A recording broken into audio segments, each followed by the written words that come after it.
सो ये है meeting number 3। Solar model continue कर रहे हैं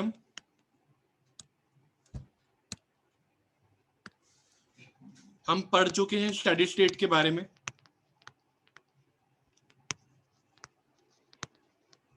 गोल्डन रूल स्टेडी स्टेट के बारे में,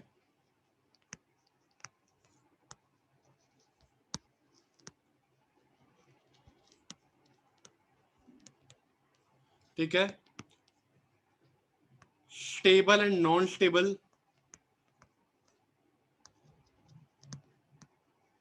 स्टेडी स्टेट के बारे में पढ़ लिया हमने,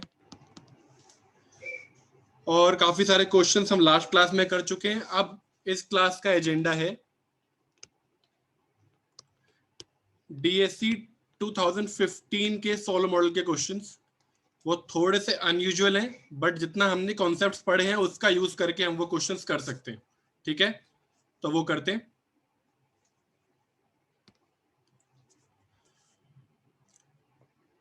तो ये क्वेश्चन है फ्रॉम डीएससी 2015।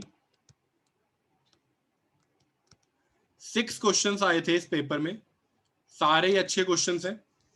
चलिए स्टार्ट करते हैं।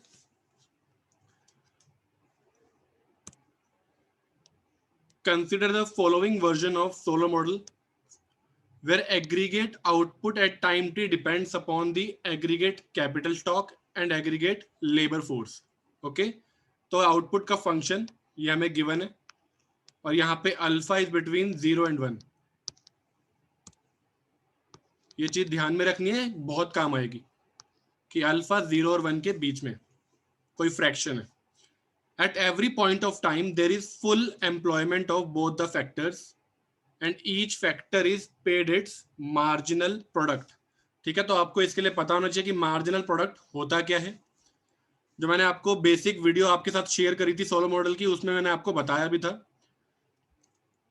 पहली बात तो दोनों फैक्टर्स को आप पूरा पूरा यूज करेंगे।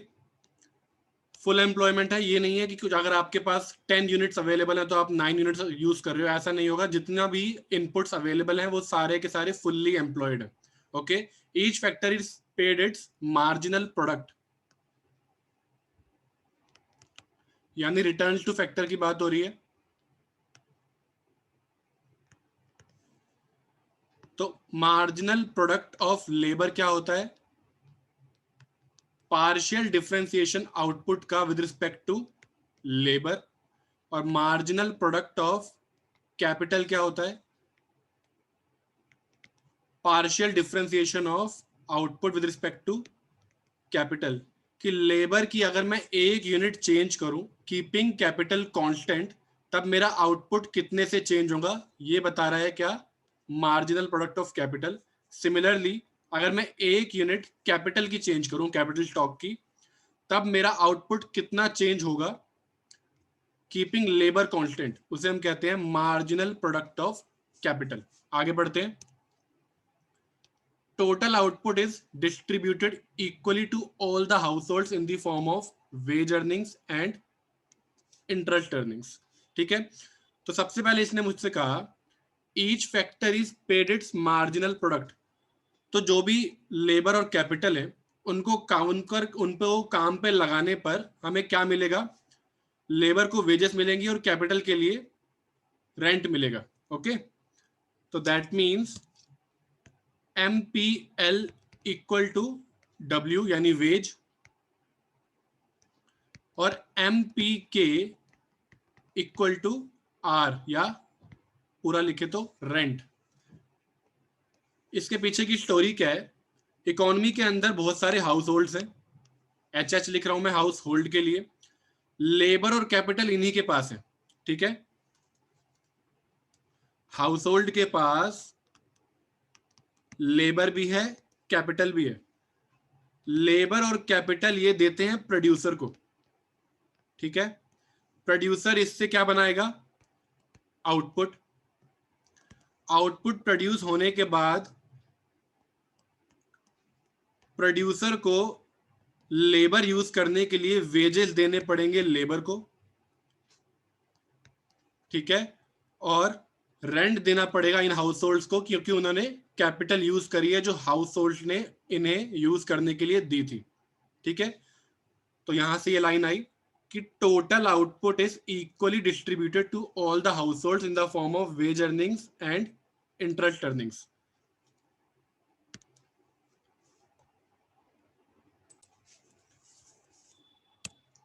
तो अगर टोटल आउटपुट है y, इसमें ये इनकम जो जनरेट हुई है वो है वेजेस और रेंट। तो टोटल वेजेस कितने जाएंगी, वेज रेट इनटू इकोनॉमी में जितनी भी लेबर है। और अगर बात करें टाइम पीरियड टी की, तो टाइम पीरियड टी में इनकम कितनी जनरेट होगी, वेज रेट उस पीरियड की इनटू उस पीरियड में कितनी लेबर एम्प्लॉयड थी, प्लस रेंट इनटू उस पीरियड में कितनी कैपिटल यूनिट्स या कितनी कैपिटल स्टॉक आपने यूज किया था। ओके, और WT हमें इसमें गिवन है कि वो इक्वल है मार्जिनल प्रोडक्ट ऑफ लेबर के, और रेंट हमें गिवन है कि वो इक्वल है मार्जिनल प्रोडक्ट ऑफ कैपिटल के। वापस आते हैं, household propensity to save from the two types of different earnings differ. यहां पर टू टाइप्स ऑफ अर्निंग्स है हमारे पास, ये रही वेज अर्निंग्स और ये है रेंट अर्निंग्स।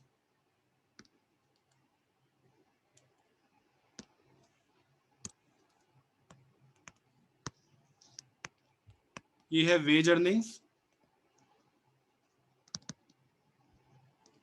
और क्वेश्चन में ये रेंट ना दे करके बोला हुआ है interest earnings. Okay, interest earnings, और इंटरेस्ट का मैंने सिंबल ले लिया है R। तो यहां एक चेंज कर लेते हैं, क्योंकि क्वेश्चन में ये कह रहा है कि उसे रेंट नहीं इंटरेस्ट बोल रहे हैं, तो MP के इक्वल हो गया इंटरेस्ट के। चलिए, in particular they save SW proportion of their wage earnings and SR proportion of their interest earnings in every period। तो पहले जब हम ये क्वेश्चन सोलो मॉडल के देख रहे थे, मॉडल में हमें क्या गिवन होता था, एक सेविंग रेट है S और सेविंग्स कितनी हो जाएंगी S इंटू Y। आउटपुट या इनकम का S प्रोपोर्शन क्या देता है हमें, सेविंग्स। बट अब ये जो इनकम है ये दो पार्ट्स में डिवाइडेड है, एक वेज अर्निंग्स और दूसरा इंटरेस्ट अर्निंग्स में। और इसके लिए क्वेश्चन में दो सेविंग रेट्स गिवन है हमें, कि वेज अर्निंग्स का जो सेविंग रेट है वो SW है, और रेंट और इंटरेस्ट अर्निंग्स में उसके लिए जो सेविंग रेट है हमारे पास वो SR है। दो सेविंग रेट है हमारे पास, तो SW सेव किया जाता है वेज अर्निंग्स में से, और SR ये सेविंग रेट है रेंटल अर्निंग्स के लिए। चलिए,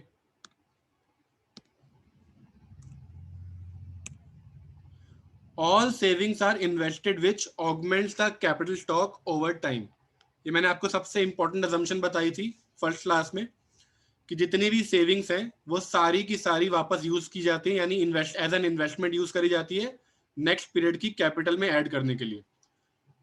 अनदर थिंग इज कि there is no depreciation of capital, यानी डेल्टा क्या हो गया, 0। The aggregate labour force grows at a constant rate M। Okay, यानी LT+1 इक्वल है 1 + N LT के।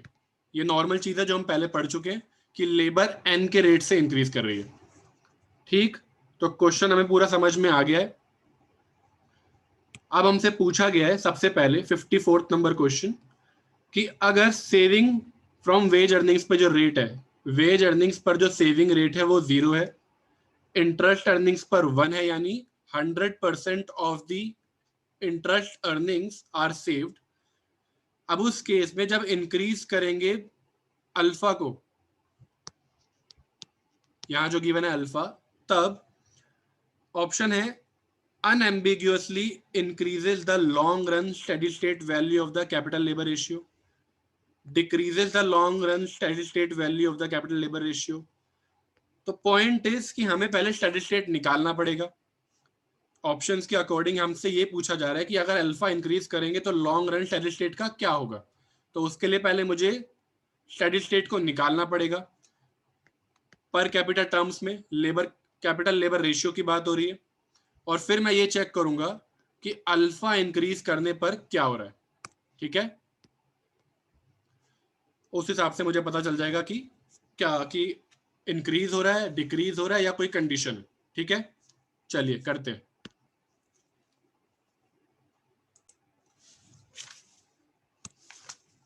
तो हमें निकालना है steady state. Okay,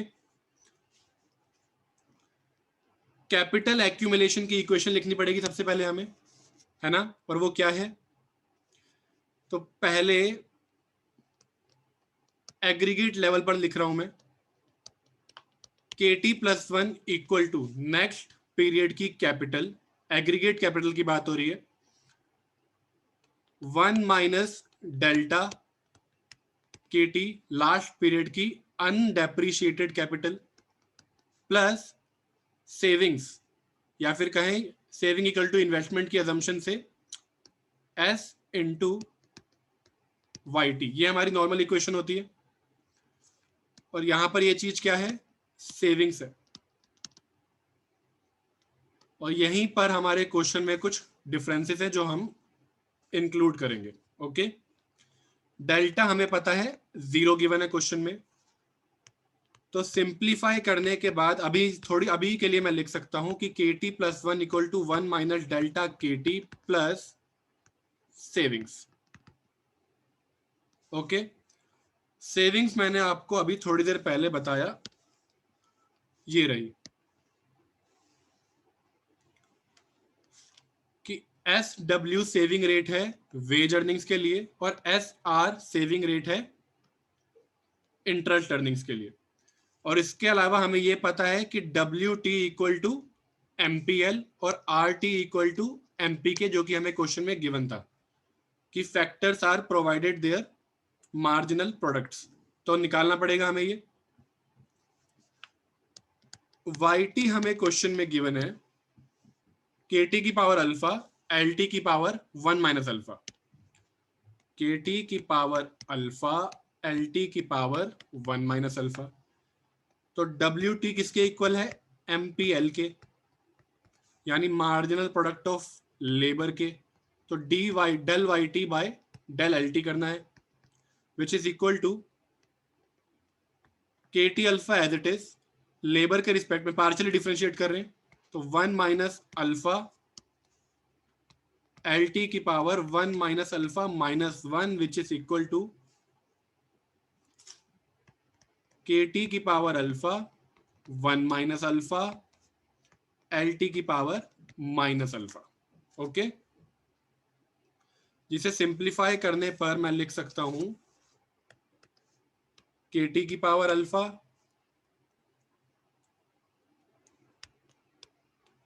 upon LT की पावर अल्फा, अल्फा की पावर माइनस अल्फा थी, सॉरी LT की पावर माइनस अल्फा थी, नीचे चला गया 1 minus alpha, which is equal to, अब ये कैपिटल लेबर रेशियो की फॉर्म में आ गया, तो KT की पावर अल्फा, जहां पर स्मॉल KT क्या है, ये एग्रीगेट कैपिटल और एग्रीगेट लेबर का रेशियो है। Small KT is capital labour ratio. तो यहां से मुझे मिल गया कि वेजेस किसके इक्वल है, वेजेस इक्वल है 1 minus alpha capital labour ratio की पावर अल्फा। ओके, तो यहां पर मैं एक बार लिख दूं WT इंटू LT और इनका SW proportion plus SR RT KT rental earnings का SR प्रोपोर्शन, ये सेविंग्स है। अभी अभी मैंने क्या निकाल लिया, मैंने WT निकाल लिया, जो कि कितना आया है, WT आया है हमारे पास 1 माइनस अल्फा KT की पावर अल्फा, और LT यहां पर पहले से है, प्लस SR KT RT निकाल लेते हैं। ओके,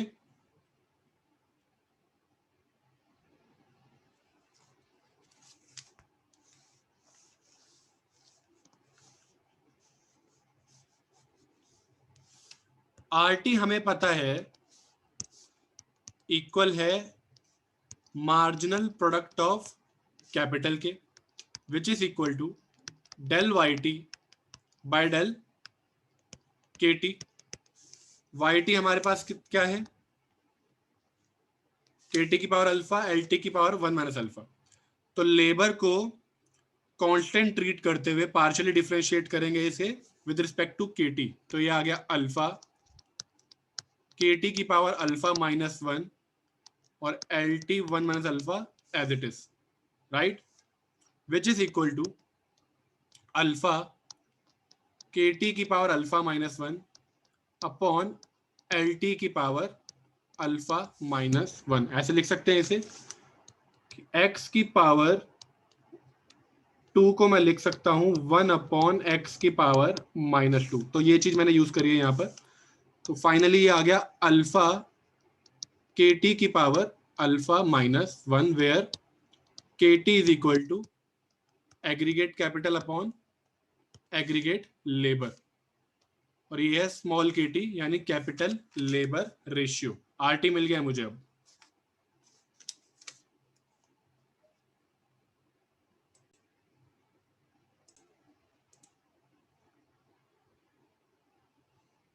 तो RT की जगह मैं क्या लिख सकता हूं, अल्फा KT की पावर अल्फा माइनस 1, ठीक है, और डेल्टा 0 है तो ये आ गया finally KT plus 1 equal to KT plus ये रही हमारी savings.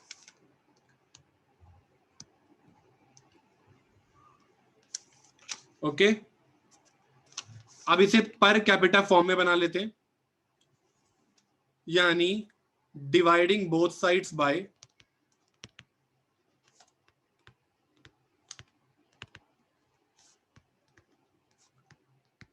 LT we get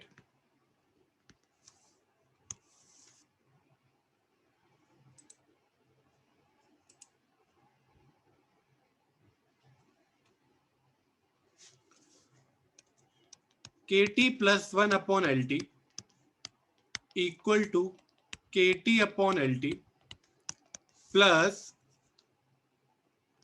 SW 1 minus alpha KT की power alpha LT upon LT plus SR KT upon LT, ठीक है। ये आ गया capital labour ratio small KT plus यहाँ LT से LT कैंसिल, ये आ गया SW 1 माइनस अल्फा KT की पावर अल्फा प्लस SR, ये बन गया कैपिटल लेबर रेशियो KT, और आगे हमारे पास है अल्फा KT की पावर अल्फा माइनस 1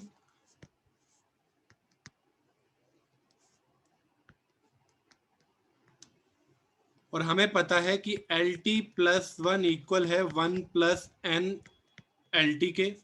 तो this implies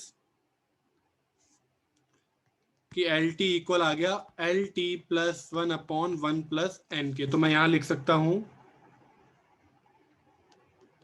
KT plus 1 upon LT plus 1 upon 1 plus N, ये बन जाएगा 1 प्लस N के T प्लस 1 के equal. Okay, equal to KT plus 1 minus alpha SW KT की पावर अल्फा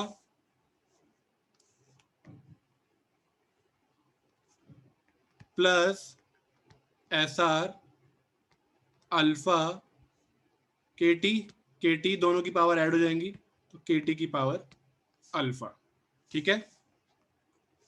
ये आ गई मेरी इस क्वेश्चन के लिए कैपिटल एक्यूमुलेशन इक्वेशन, ठीक है।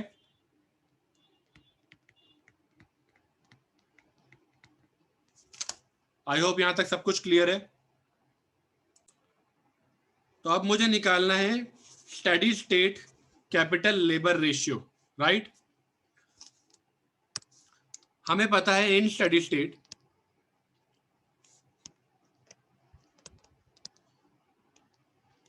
KT + 1 equal to KT, let's say ये इक्वल है किसी K स्टार के, ओके। तो 1 + n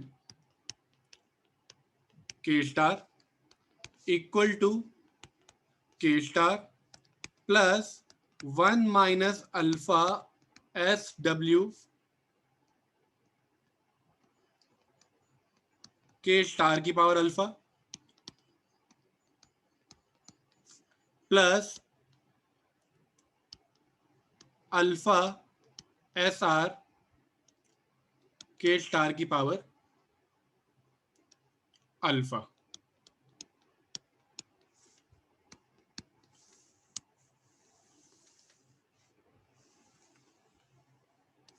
अब एक बार वापस क्वेश्चन देखो।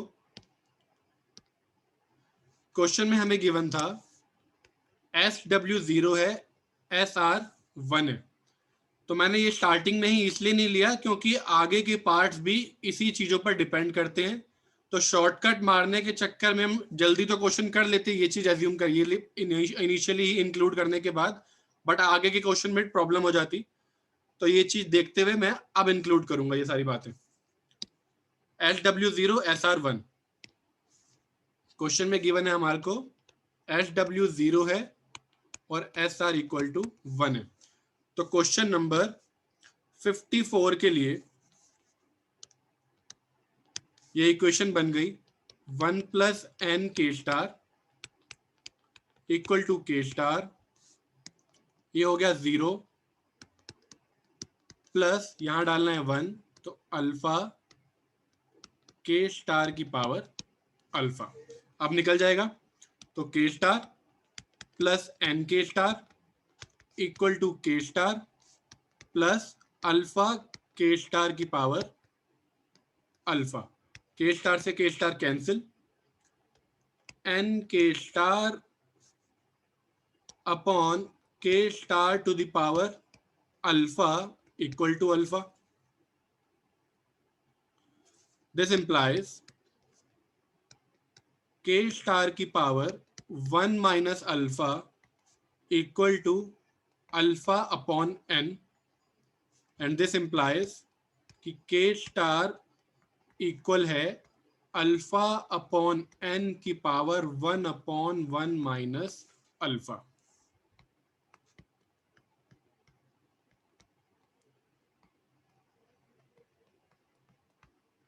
तो steady state capital labour ratio हमारे पास आ चुका है।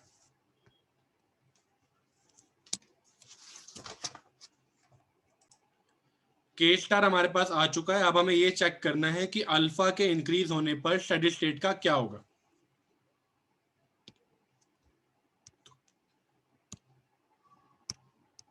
K स्टार आया हमारे पास alpha upon n to the power 1 minus alpha.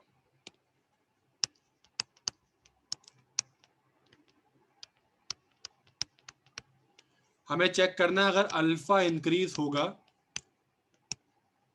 तो इसका क्या होगा, राइट। ये देखो,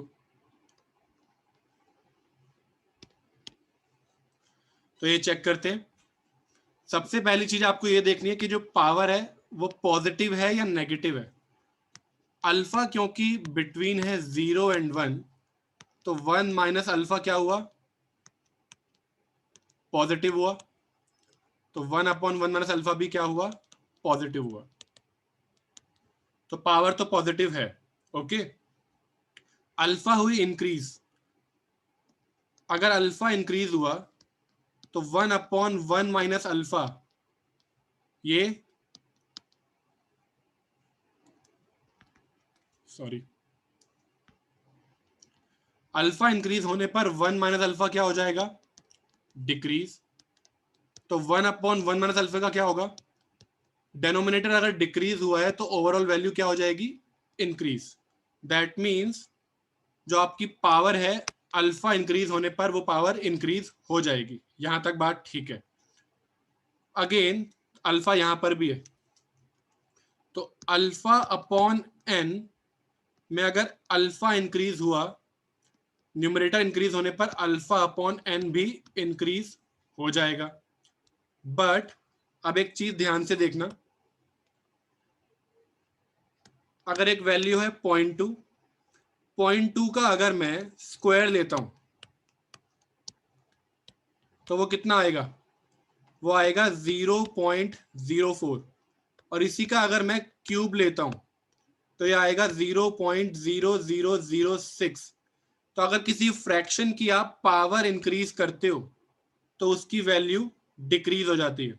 सिमिलरली अगर कोई नंबर मोर देन 1 है, वो फ्रैक्शन नहीं है, इसकी अगर मैं पावर इंक्रीज करूंगा तो इसका क्या होगा, 2, 2 का स्क्वायर, 2 का क्यूब, ये 4, 6, ये इंक्रीज होती है। तो ये जो वैल्यू आई है ये इंक्रीज होगी या डिक्रीज होगी, ये डिपेंड करता है कि अल्फा अपॉन एन 0 to 1 में है या alpha upon N more than 1 है। ठीक है, तो ये इंक्रीज कब करेगी, जब ये मोर देन 1 होगी। तो के स्टार हमारा तभी बढ़ेगा जब alpha is more than N. ये बात समझ में आई सबको, ये बात समझ में आई सबको। तो वापस अब ऑप्शन देखो, सबसे पहला ऑप्शन है हमारे पास कि अल्फा इंक्रीज होने पर अनएम्बिग्यूअसली यानी बिना किसी डाउट के आपका स्टेडी स्टेट इंक्रीज हो जाएगा।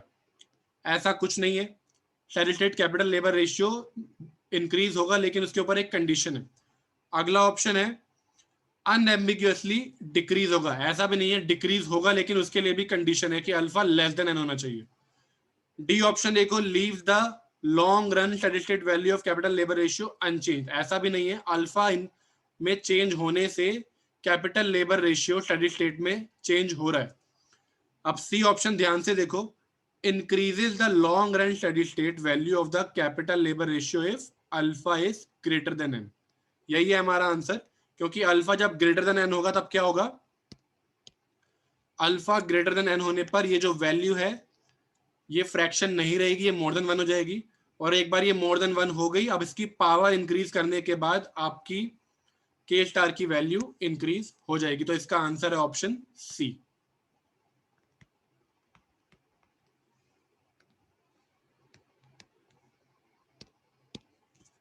ओके, क्लियर है। ये चेक करने के लिए आप डिफरेंशिएट कर सकते थे कि आप के स्टार को अल्फा के रिस्पेक्ट में डिफरेंशिएट करते तो उससे आपको पता चल जाता, लेकिन वो थोड़ा लंबा प्रोसेस हो जाएगा और बेटर अप्रोच मैंने आपको दिखाई है जिससे आपको विद इन सेकेंड्स पता चल जाएगा कि क्या सिचुएशन है। अगर आप कंफर्टेबल नहीं हो इसके साथ तो डिफरेंशिएट भी करके देख सकते हो, लेकिन आइट से कि ये बेटर अप्रोच है।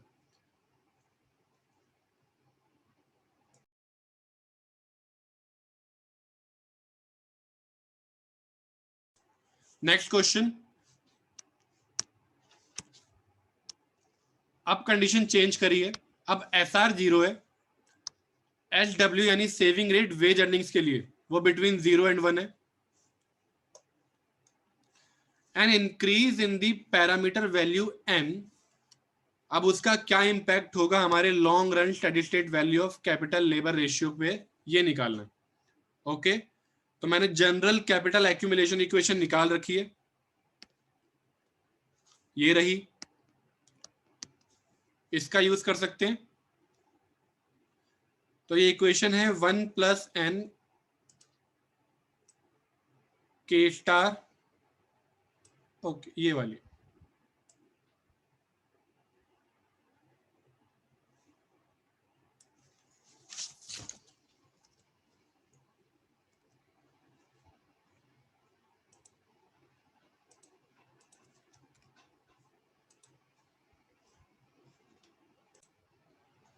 तो ये रही हमारी कैपिटल एक्यूमुलेशन इक्वेशन। इस बार हमारे पास क्या गिवन है, SR 0, SW बिटवीन 0 एंड 1। अब इस इंफॉर्मेशन का यूज करके मुझे निकालना है स्टेडी स्टेट। तो करते हैं 1 प्लस n, इसे अभी लिख लेते हैं k star equal to k star plus 1 minus alpha SW इस बार एज इट इज रहेगा, कोई भी वैल्यू हो सकती है बिटवीन 0 एंड 1, k स्टार की पावर अल्फा। स्टेडी स्टेट निकाल रहे हैं इसलिए मैंने नेक्स्ट पीरियड की कैपिटल लेबर रेशियो को और करंट पीरियड की कैपिटल लेबर रेशियो को k स्टार ले लिया। ठीक है, प्रोसेस आपको पता ही है। अब SR की जगह आ जाएगा 0। ओके, तो ये आ गया k star plus n k star equal to k star plus 1 minus alpha SW k star की पावर अल्फा। ये हो गया कैंसिल, तो n k star upon k star to the power alpha equal to 1 minus alpha SW। This implies k star to the power 1 minus alpha equal to 1 minus alpha SW upon n। और finally हमारा steady state capital labour ratio आ जाएगा 1 minus alpha SW upon n to the power 1 upon 1 minus alpha. ठीक है, और हमसे पूछा गया था कि n के इंक्रीज होने पर क्या होगा। ओके, बताओ क्या होगा। तो हमसे पूछा गया कि अगर n इंक्रीज होगा तब long run capital labour ratio steady state में उसका क्या होगा। ओके, अगेन मैं आपको फिर से बता दूं, और ये बहुत जरूरी चीज है जो आपको ध्यान में रखनी है। डायरेक्टली इस टर्म में चेक करने से पहले ये देख लेना कि आपकी जो पावर है वो कैसी है। अगर ये बाय चांस आपने मैनिपुलेशन इस तरीके से करी, अगर आपने मैनिपुलेशन इस तरीके से करी कि आपका k स्टार आया हुआ है n upon 1 minus alpha SW की पावर 1 अपॉन अल्फा माइनस 1, क्योंकि दोनों बातें सेम है, ये दोनों चीजें सेम है। बट अगर आपने ये चेक नहीं करा कि पावर नेगेटिव है या पॉजिटिव, तो आपका रिजल्ट गलत आ जाएगा। ये बात ध्यान से समझो, क्योंकि यहां पर क्योंकि पावर नेगेटिव है और आपने डायरेक्टली देखा कि n इंक्रीज करोगे न्यूमरेटर में है तो k स्टार इंक्रीज हो रहा है, लेकिन ये रिजल्ट गलत है। क्यों? क्योंकि पावर नेगेटिव है। पावर नेगेटिव होने का मतलब ये है कि एक्चुअली ये n नीचे होना चाहिए था, जो कि यहां पर है। समझ रहे हो इस बात को? ठीक है, तो डिपेंड करता है कि आपने मैनिपुलेशन करते हुए कैपिटल लेबर रेशियो कैसे निकाला है। तो अगर आपने इस तरीके से निकाला है तो पहले इसकी पावर ठीक कर लेना, पॉजिटिव टर्म्स में कर लेना, उसके बाद चेक करना। ये बात ध्यान से अभी समझ लो, नहीं समझ में आया तो फिर से पूछ लो। तो क्योंकि जो मैंने करा है उसमें पावर ऑलरेडी पॉजिटिव है, क्योंकि अल्फा है बिटवीन 0 एंड 1, तो 1 माइनस अल्फा है पॉजिटिव, तो इसका मतलब 1 अपॉन 1 माइनस अल्फा भी क्या है? पॉजिटिव है। तो मेरी पावर पॉजिटिव है यहाँ पर। अब मैं डायरेक्टली चेक कर सकता हूँ, n डेनोमिनेटर में है, n इंक्रीज हुआ तो ओवरऑल ये चीज क्या हो जाएगी? डिक्रीज हो जाएगी। तो यहां पर अनएम्बिग्यूअसली हमारा k स्टार हो जाएगा डिक्रीज। तो इसका आंसर आ गया बी कि n इंक्रीज होने पर अनएम्बिग्यूअसली डिक्रीज हो जाएगा हमारा long run steady state value of the capital labour ratio. Okay, note कर लो। एक बार मैं फिर से ये पावर वाली बात रिपीट कर रहा हूं। मैंने अभी जो k स्टार निकाला वो आया था 1 minus alpha SW upon n to the power 1 upon 1 minus alpha. यहां पर क्योंकि अल्फा इज बिटवीन 0 एंड 1, तो 1 माइनस अल्फा पॉजिटिव हुआ, क्योंकि अल्फा की वैल्यू 0 और 1 के बीच में, तो 1 में से माइनस करने के बाद कुछ पॉजिटिव आएगा। और क्योंकि पॉजिटिव है तो 1 अपॉन 1 माइनस अल्फा भी पॉजिटिव रहेगा, ratio of two positive numbers. ठीक है, तो वो भी पॉजिटिव आया। बट इक्विवेलेंटली हो सकता है आपका, आप जब सॉल्व करो तो के स्टार आ जाए n upon 1 minus alpha S W two the power 1 upon alpha minus 1। ये दोनों बातें सेम है क्योंकि x की पावर 2 और 1 अपॉन एक्स की पावर माइनस 2 दोनों सेम चीजें। तो अगर आपने बाय चांस सॉल्व करते हुए के स्टार ये निकाला, तब आपको चेक करने एन इंक्रीज या डिक्रीज जो आप चेक कर रहे हो उससे पहले आपको ये देखना पड़ेगा कि पावर आपकी एक्चुअली पॉजिटिव है या नेगेटिव है। क्योंकि अगर आप ये देखोगे कि एन इंक्रीज होने पर, क्योंकि एन न्यूमरेटर में है तो के स्टार इंक्रीज हो जाएगा, तो ऐसे गलत हो जाएगा। क्यों? क्योंकि आपकी पावर एक्चुअली नेगेटिव है, तो एन इंक्रीज होने पर एक्चुअली के स्टार डिक्रीज हो रहा है। क्यों? क्योंकि पावर नेगेटिव है। तो इसलिए पहले इस फॉर्म में लिखोगे आप पूरी टर्म को, उसके बाद चेक करोगे कि यहां पर आप देखोगे। करने को आप यहां भी डायरेक्टली चेक कर सकते हो, लेकिन आपको ये चीज पता होनी चाहिए कि आपकी पावर जो है वो नेगेटिव चल रही है। यहां पर चीजें उल्टी हैं कि अगर आप एन इंक्रीज करोगे तो के स्टार डिक्रीज होगा क्योंकि पावर नेगेटिव है। और इस वाले टर्म में अगर आप देखोगे एन इंक्रीज करने पर, क्योंकि वो डेनोमिनेटर में, तो के स्टार डिक्रीज होगा क्योंकि पावर पॉजिटिव है। तो इंटरप्रेट करना आना चाहिए आपको, otherwise to be safe initially ही आप पावर को पॉजिटिव रख के चलो। ओके, आई होप अब सबको क्लियर हो गया होगा। अगला क्वेश्चन, क्वेश्चन नंबर 56। अब both S W and S R positive fractions हैं, लेकिन S W less than S R है। ये इंपॉर्टेंट चीज है और ध्यान में रखनी है, अगले क्वेश्चन में भी काम आएगी। इस बार हमें क्वेश्चन में गिवन है कि वेज अर्निंग्स का जो सेविंग रेट है वो ये इंटरेस्ट अर्निंग के सेविंग रेट से कम है। तो in the long run the capital labour ratio in the economy approaches zero, approaches infinity, या कोई कांस्टेंट वैल्यू जो कि गिवन है। ठीक है, अगेन मैं अपनी कैपिटल एक्यूमुलेशन इक्वेशन का यूज कर सकता हूं, और इस बार कोई भी जीरो या कोई भी वन नहीं है, मुझे as it is S W और एस आर को रखना पड़ेगा। ये रही हमारी इक्वेशन। तो ये आगे हमारी कैपिटल एक्यूमुलेशन इक्वेशन। अब इसे सॉल्व कर लेते हैं स्टेडी स्टेट के लिए। Okay, again 1 plus N K star equal to के star plus 1 minus alpha S W के स्टार की power alpha plus S R alpha के स्टार की पावर अल्फा। के स्टार से ये वाला के स्टार कैंसिल हो जाएगा, तो N K star equal to, और यहां पर के स्टार की पावर अल्फा कॉमन आ रहा है, तो 1 minus alpha S W plus S R alpha into K star to the power alpha. तो सिंप्लीफाई करने के बाद और थोड़ी सी मैनिपुलेशन करने के बाद ये आ जाएगा 1 minus alpha S W plus alpha S R upon N, नीचे गया ये इधर आ गया, तो K star to the power 1 minus alpha equal to ये term as it is, and finally K star आपको मिल जाएगा कितना, 1 minus alpha S W plus alpha S R upon N to the power 1 upon 1 minus alpha. ये आ गया हमारा steady state, long run steady state capital labour ratio.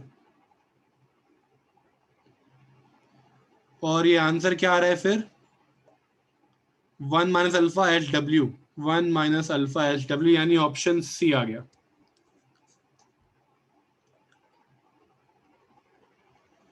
ठीक है, क्लियर है। आ गए हम क्वेश्चन नंबर 57 पर। अब गवर्नमेंट इन्वॉल्व हो रही है इसमें। Suppose now the government imposes a proportional tax on wage earnings. ठीक है, उसका रेट है टाउ, ये जो सिंबल है ये टाउ का सिंबल है, TAU, tau, and redistributes the tax revenue in the form of transfers to the capital owners. Okay, wage earnings पर टैक्स लगाया जा रहा है टी के टाउ के रेट से, और जितना भी वहां से टैक्स रेवेन्यू आया वो ट्रांसफर करा जा रहा है कैपिटल ओनर्स को. Okay, people still save SW proportion of their net post tax wage earnings. Tax लगने के बाद जो अर्निंग्स हैं उस पर सेविंग्स का रेट वही है SW, और SR proportion of their net post transfer interest earnings, कि उन्हें कि कैपिटल ओनर्स के पास इंटरेस्ट अर्निंग्स थी, उसमें ऐड हुआ टैक्स रेवेन्यू जो गवर्नमेंट ने ट्रांसफर करा, तो इन ये सब होने के बाद पोस्ट ट्रांसफर वो सेव कर रहे हैं अपनी इंटरेस्ट अर्निंग्स उसी रेट पर जो पहले था, जो कि है SR. ठीक है, तो फाइनली पूछा जा रहा है N increase in the tax rate tau क्या होगा steady state capital labour ratio का. ठीक है, तो शुरू करते हैं.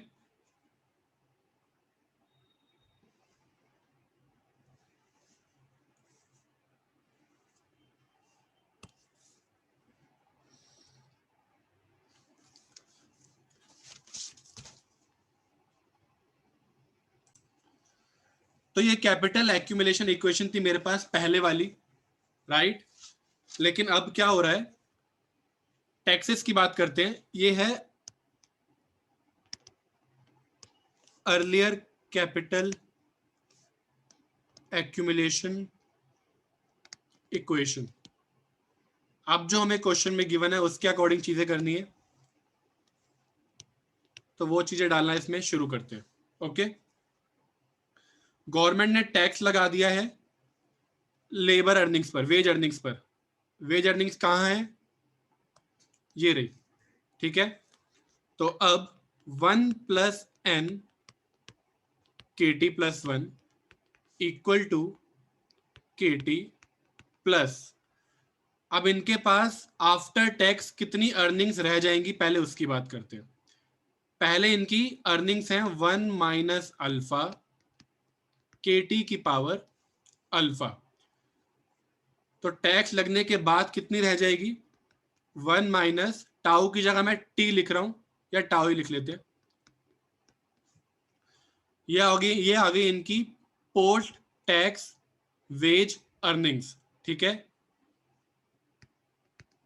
अगर लेट से इनकी इनकम थी Y, टैक्स कितना हो गया TY, तो कितनी अर्निंग्स बच गई Y - TY which is equal to 1 - TY. तो वही चीज करिए मैंने यहाँ पर, ये इनकी पहले की अर्निंग्स थी, तो आफ्टर टैक्स कितनी अर्निंग्स रह गई 1 - tax rate into earlier wage earnings. Okay, अब इसका SW प्रोपोर्शन ये सेव कर रहे हैं, ये हमें क्वेश्चन में गिवन है. SW proportion of post tax wage earnings, तो ये रही पोस्ट टैक्स वेज अर्निंग्स, उसका SW प्रोपोर्शन. प्लस हमें बताया गया कि इनका टैक्स लगाने के बाद इन पर इनसे जो टैक्स रेवेन्यू मिला वो टैक्स रेवेन्यू रीडिस्ट्रीब्यूट हो रहा है कैपिटल ओनर्स को. ओके, तो डाल देते हैं.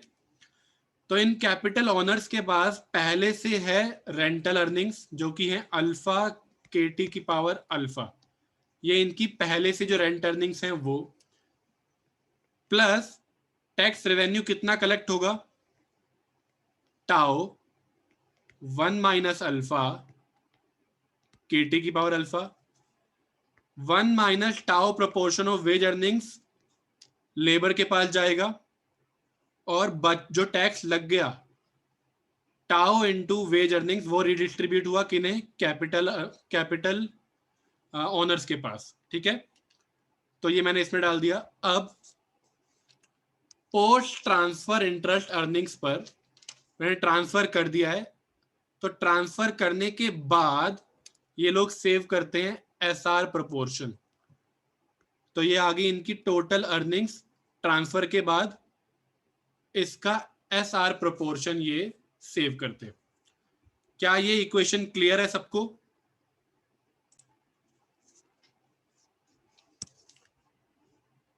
तो एक बार मैं रिपीट कर देता हूं। ये रही पहले वाली इक्वेशन। अब जो भी चेंजेस है मैं वो डालना शुरू कर रहा हूं। ये रही इनकी लेबर की, ये वेज अर्निंग्स है पहले की। टैक्स लग गया तो टाउ प्रोपोर्शन इसमें से चला गया, कितना बचा? 1 माइनस टाउ प्रोपोर्शन बच गया, उस पर ये SW के रेट से सेव करते हैं। ठीक है, तो जो भी इनकी इससे जो टैक्स रेवेन्यू जनरेट हुआ, यानी कितना जनरेट होगा, वो होगा टाउ इनटू वेज अर्निंग्स। तो टाउ ये रहा और वेज अर्निंग्स ये रही। ये हमने किसे दे दी? कैपिटल ओनर्स को ट्रांसफर कर दी। कैपिटल ओनर्स की पहले वाली इनकम है, उनके पास पहले अर्निंग्स हैं अल्फा KT की पावर अल्फा, तो उनकी टोटल अर्निंग्स हो गई ये आ गया उनका ट्रांसफर, और ये आ गया इनका इंटरेस्ट अर्निंग्स। दोनों को मिलाकर इनकी नई अर्निंग आ गई है और उसका SR प्रोपोर्शन ये सेव करेंगे। ठीक है, यहां तक बात अब क्लियर है?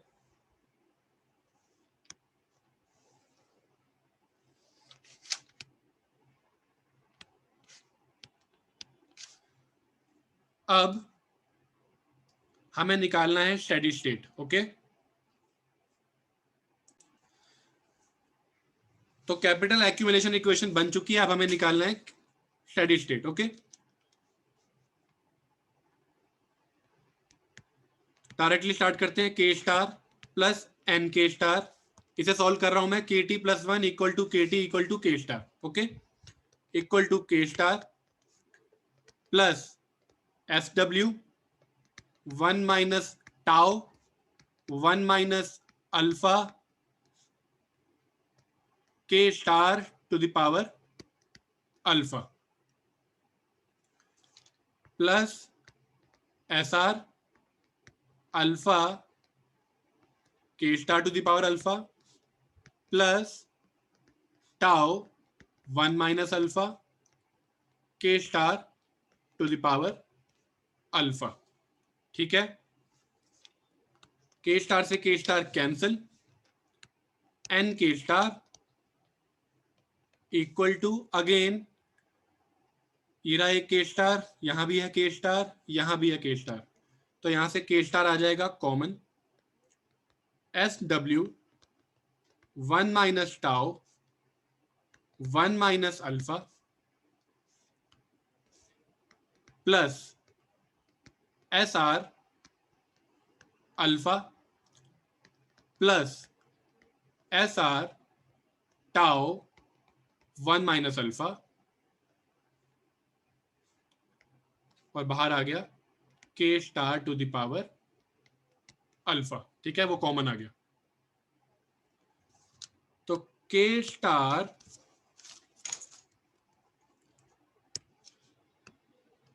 Star upon K star to the power alpha equal to, ये पूरी इक्वेशन एज इट इज,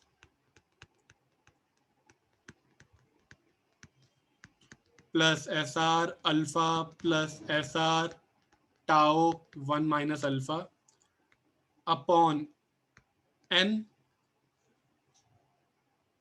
और finally K star to the power 1 minus alpha equal to this thing. तो K स्टार आ गया SW 1 minus tau 1 minus alpha plus SR, यहां से SR common आ रहा है, alpha plus tau 1 minus alpha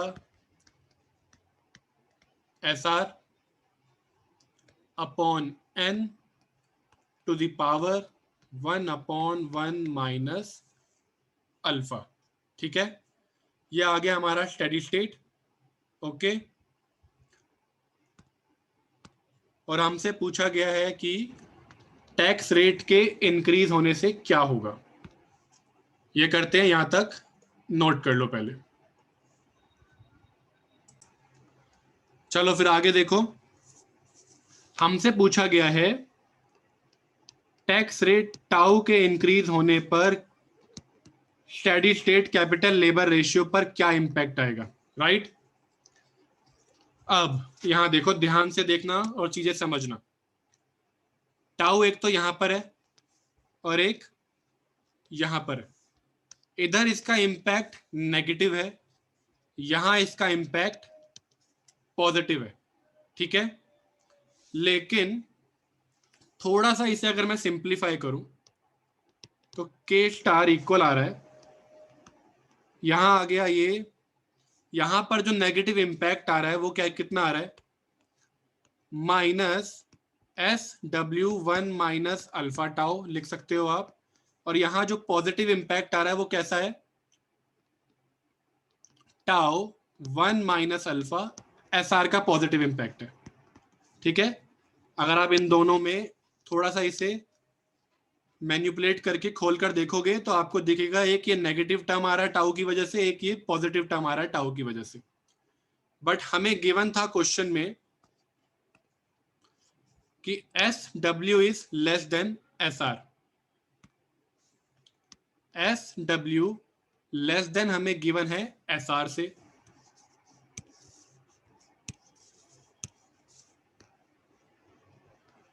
तो 1 माइनस अल्फा दोनों में है, ठीक है, टाउ दोनों में है।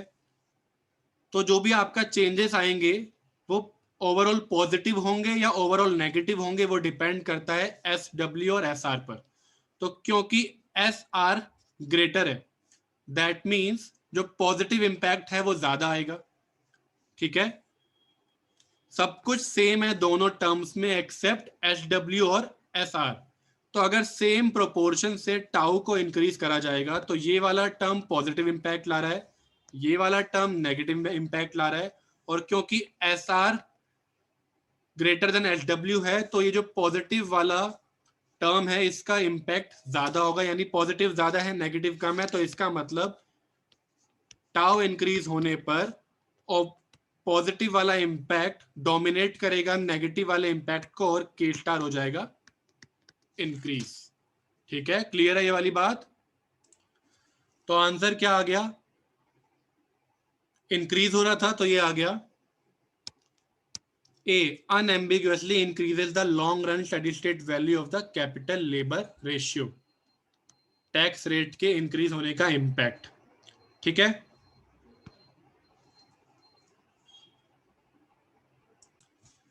चलिए next question, question number 58। Let us go now to back to the case where both SW and SR are positive such that SW is less than SR, ठीक है। ये वाली हमने जो कंडीशन है वो कंटिन्यू रखी है कि SW लेस देन SR है, okay. But without tax transfer scheme. अब टैक्सेस की बातें हो चुकी हैं खत्म। However now let the growth rate of labor force be endogenous such that it depends on the economy's capital labor ratio। पहले हमें एक्सोजेनसली लेबर फोर्स की ग्रोथ रेट गिवन थी n, यानी फ्रॉम आउटसाइड द मॉडल हमें given था कि labour जो है, लेबर फोर्स जो है n के रेट से इंक्रीज हो रही है। अब ये चीज डिपेंड कर रही है, ये डिटरमाइन होगी from inside the model. Endogenous का मतलब होता है कि जो भी वेरिएबल की बात हो रही है वो मॉडल के अंदर से डिटरमाइन होगा, ठीक है। और वो दिख रहा है, देखो यहां कि आपका जो ये रेट है DL/dt अपॉन LT, इसे आप लिख सकते हो इस तरीके से, जो पहले n था कि change in labour upon initial labour, क्या आ गया, ये ग्रोथ रेट ऑफ लेबर। तो ये पहले n था, अब क्या है, अब ये डिपेंड कर रहा है किसी के बार पर, जो इसने हमें बताया कि अगर आपकी कैपिटल इस के बार से कम है और जहां पर ये के बार इससे ज्यादा है, ओके, तो कोई के बार इसने एक लेवल ले रखा है, अगर कैपिटल के बार से कम है तब आपका ग्रोथ रेट है ए की पावर ए के टी, और अगर इस के बार से कैपिटल ज्यादा है तब 0। ओके, तो हमें इसके लिए अब इस सारी सिचुएशन के लिए हमें सॉल्व करना है long run capital labour ratio, यानी स्टेडी स्टेट की बात कर रहा है ये। तो अब इस केस के लिए हमें स्टेडी स्टेट निकालना है। तो बिना पूरा क्वेश्चन सॉल्व करे अगर थोड़ा सा दिमाग लगाया जाए, हमें यहाँ पर इतना पता है कि पूरा का पूरा क्वेश्चन वही है एक्सेप्ट कि n की जगह ये दो बातें आ गई है ना। तो जब मैंने पहले ये क्वेश्चन n को लेकर के सॉल्व करा था, अगर मैं वही लेकर चलूं और n की जगह अब जो इसने n की जगह मुझे दिया है वो सब रख लूं, तो मुझे मेरा आंसर मिल जाएगा। ठीक है, तो पूरा का पूरा क्वेश्चन किए बिना भी मैं ये कर सकता हूं, क्योंकि मैं ये सेम चीजें पहले कर चुका हूं, एक्सेप्ट कि अब ग्रोथ रेट लेबर फोर्स का अलग कर दिया गया। ओके, तो कहां पर है वो वाला क्वेश्चन? यहां हमने सॉल्व किया था, है ना। यहां पर हमने SWSR एज इट इज लिया था, ग्रोथ रेट n लिया था, और तब मुझे आंसर मिला था ये लेकर चलते हैं यहां से।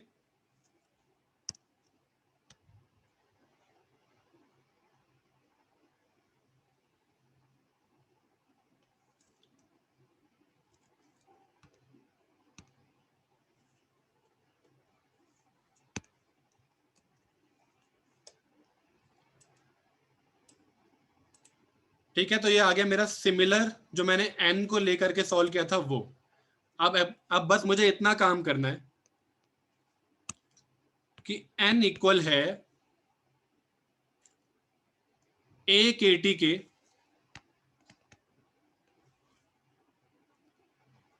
n इक्वल है ए के टी के जब के टी है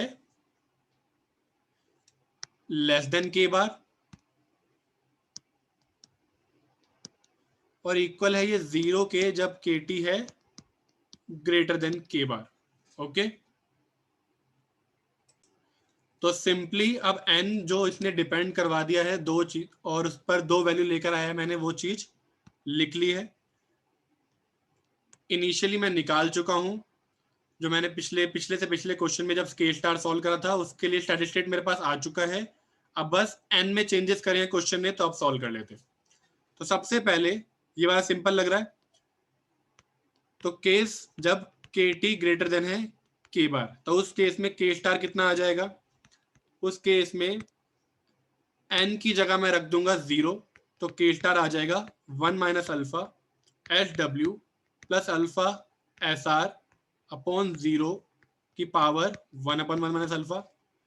डेनोमिनेटर में आ गया है 0। अगेन देख लेना ये वाली चीज कि पावर पॉजिटिव है या नेगेटिव है, वरना आप इसका आंसर 0 लिख दोगे। फिर से बता देता हूं कैसे, कि अगर के स्टार आपने लिख दिया है n upon 1 minus alpha S W plus alpha S are की पावर 1 अपॉन अल्फा माइनस 1, और ये दोनों सेम है, फिर से बोल रहा हूं, यहां पर अगर आप n 0 डालोगे और आपने ध्यान नहीं दिया कि पावर नेगेटिव है, तो के स्टार आप गलती से 0 निकाल दोगे, जो कि आपको नहीं करना है। ठीक है, कमिंग बैक, यहां सब कुछ सही है, पावर पॉजिटिव है, डिनोमिनेटर में 0 है, तो के स्टार आ गया कि के स्टार आ गया इन्फिनिटी। ठीक है, और दूसरी चीज, जब केस ले रहे हैं हम के टी लेस देन के बार का, तब n लेना है हमें ए के टी, तब n लेना है हमें ए के टी। तो अब इस केस में के स्टार आ जाएगा 1 minus alpha S W plus alpha S R upon n। यहां सॉल्व कर रहा हूं, ये आ गया K star equal to 1 minus alpha S W plus alpha S R upon n की जगह क्या डालना है? ए के टी, और स्टेडी स्टेट निकाल रहे हैं तो के टी की जगह मैं के स्टार लिख रहा हूं, ए के स्टार। ओके, तो ये आ गया के स्टार का square. Okay okay okay okay, power रह गई, यहाँ पर पावर चल रही है 1/1 माइनस अल्फा, यहाँ भी पावर है 1/1 माइनस अल्फा। तो ये आ गया हमारे पास K star equal to 1 minus alpha S W plus alpha S R upon A to the power 1/1 minus alpha. यहां से के स्टार में बाहर कर रहा हूं 1/1 minus alpha.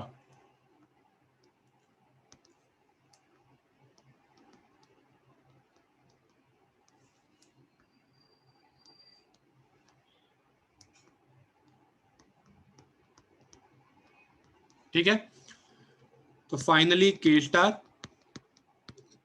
Star to the power 1 minus alpha 1/1 minus alpha equal to 1 minus alpha S W plus alpha S R upon A to the whole power 1/1 minus alpha.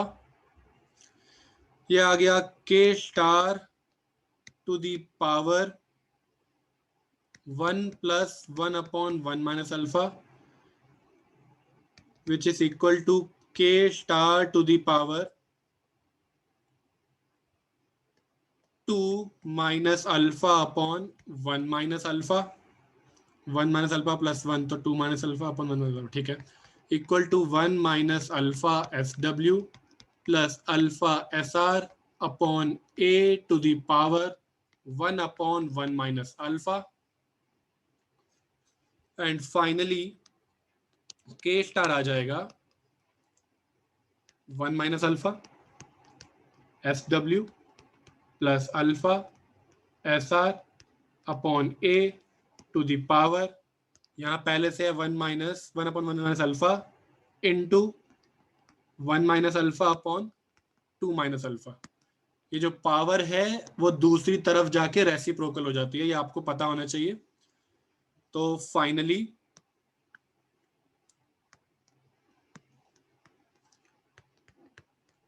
के star आ जाएगा 1 minus alpha S W plus alpha S R upon A to the power 1/2 minus alpha. और क्योंकि S W constant है, S R constant है, A constant है, alpha constant है, तो ये के स्टार कॉन्स्टेंट है। तो एक के स्टार आया मेरे पास infinity which depends upon this condition, और दूसरा है ये कांस्टेंट वैल्यू जो डिपेंड कर रही है इस वाली कंडीशन पर।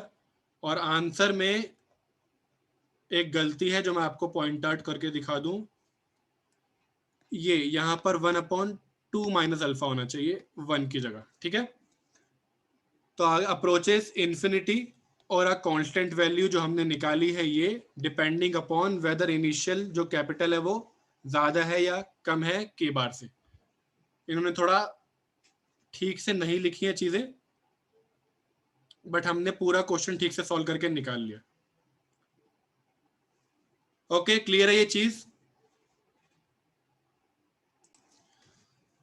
चलिए क्वेश्चन नंबर 59 अब मैं बता रहा हूं।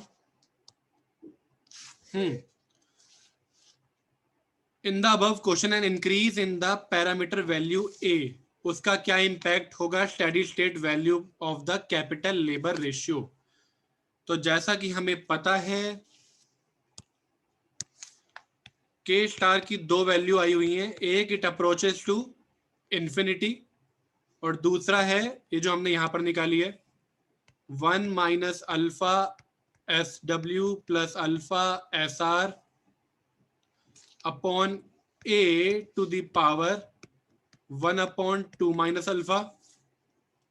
ये वाली डिपेंड करती है जब केटी था लेस देन के बार, और ये वाली वैल्यू आई थी जब केटी था मोर देन के बार, है ना। चेक कर लें। हाँ ठीक है, तो इसने हमसे पूछा है कि ए का क्या इंपैक्ट होगा जब ए इंक्रीज होगा। तो ये वाली चीज तो डिपेंड ही नहीं करती ए पर, के स्टार डिपेंड कर रहा है इस वाले केस में जहां पर मैं इसे इंक्रीज करूंगा और पावर क्योंकि पॉजिटिव है तो के स्टार हो रहा है डिक्रीज। किस केस में? इस वाले केस में। और इस वाले केस में कोई इंपैक्ट नहीं है। तो इसका मतलब decreases the long run steady state value of the capital labour ratio when the initial capital is less than के बार। ठीक है, तो आंसर है सी, ना कि बी, क्योंकि डिपेंड कर रहा है केसेस पर। ओके, और इस वाले केस में के स्टार ए पर डिपेंड ही नहीं कर रहा। क्लियर है सबको?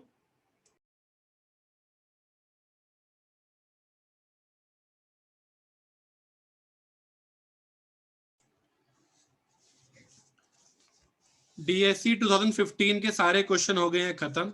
इससे आपको काफी क्लैरिटी भी मिल गई होगी और अब अच्छी खासी प्रैक्टिस हो गई है आपकी। अब मैं बात करने वाला हूं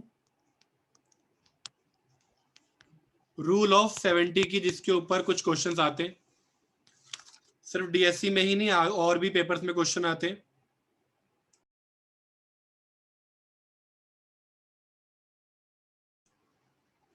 तो समझते हैं रूल ऑफ 70 क्या है। आपके पास है कोई वेरिएबल, लेट से y। ठीक है, थोड़ी देर के लिए मान के चलो कि हम बात कर रहे हैं इनकम की। इनिशियल लेवल ऑफ इनकम है y0,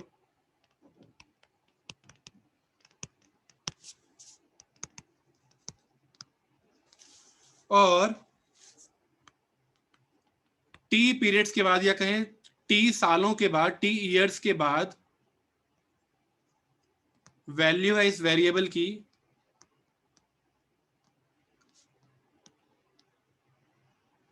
yt। ठीक है, और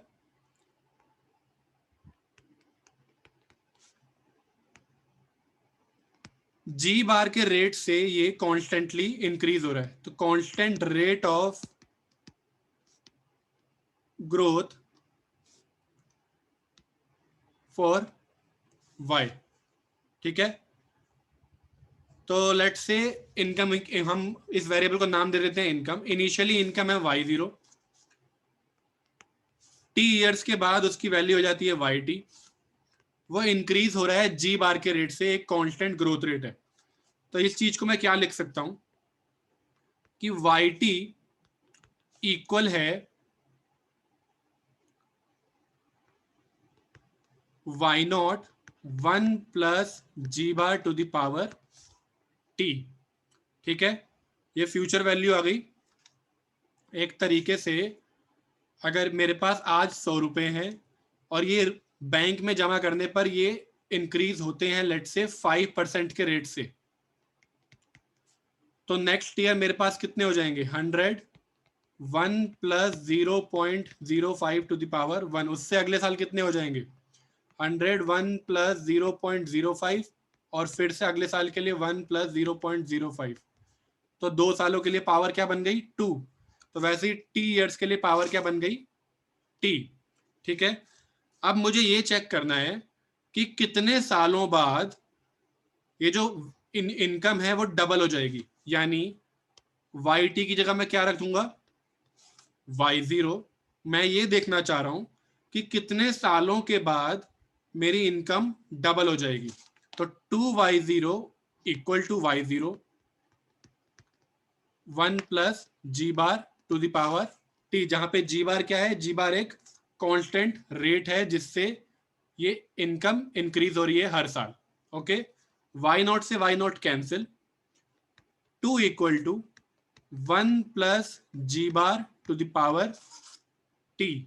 okay, taking log both sides, log 2 equal to t log 1 plus G bar, log x to the power a होता है a log x। उस प्रॉपर्टी का यूज करा है मैंने, इससे t नीचे आ गया। ठीक है, ये आ गया मेरे पास। log 2 की अप्रोक्सीमेट वैल्यू होती है 0.7। तो 0.7 इक्वल टू t, और log लिख देता हूं ये चीज मैं, log 2 की अप्रोक्सीमेट वैल्यू होती है 0.7 और log 1 प्लस अगर x है तो उसे आप अप्रोक्सीमेटली लिख सकते हो x।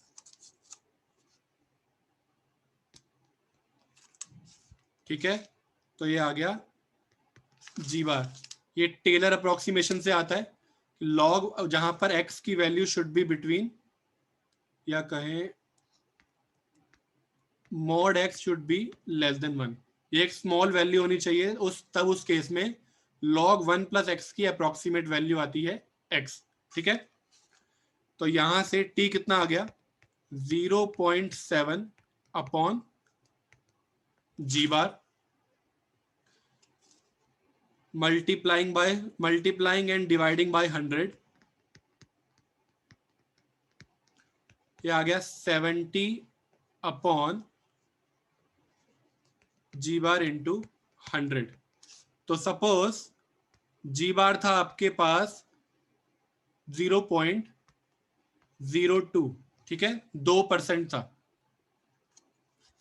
कि अगर एक इकोनॉमी है, उसकी इनिशियल लेवल ऑफ इनकम है 50, वो ग्रो कर रहा है 0.02 यानी 2% के रेट से, तो अब ये इकोनॉमी कितने सालों में इस इकोनॉमी में इनकम डबल हो जाएगी?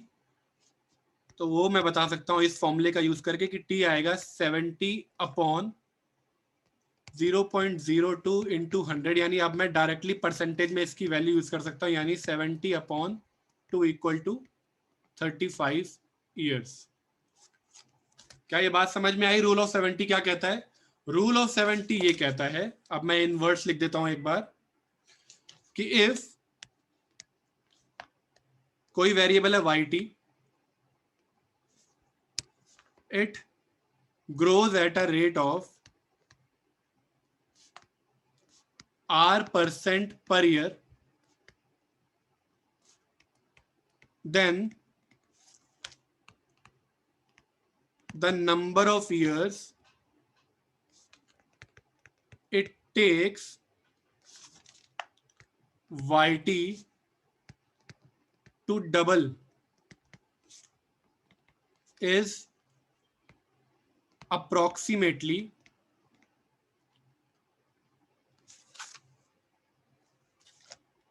70 अपॉन r। ठीक है, तो जैसे इस केस में r था 2%, तो डायरेक्टली आपको क्या मिल गया कि 35 ईयर्स में डबल हो जाएगी आपकी इनकम। ठीक है, और सिमिलरली मान लो अगर रेट होता 5%,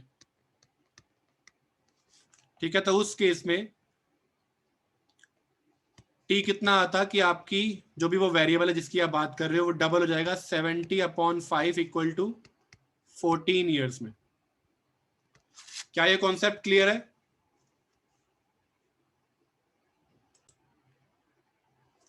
यहां पर एक और चीज है नोट करने लायक, और वो ये है कि जो आपकी, अगर मैं बात कर रहा हूं इनकम की, इनकम जो मैं डबल होने का टाइम निकाल रहा हूं कि कितने सालों में, कितने ईयर्स में ये इनकम डबल हो जाएगी, ये चीज इनिशियल लेवल ऑफ इनकम पर डिपेंड नहीं करती है, सिर्फ और सिर्फ ग्रोथ रेट पर डिपेंड करती है। तो income to double depends only upon growth rate,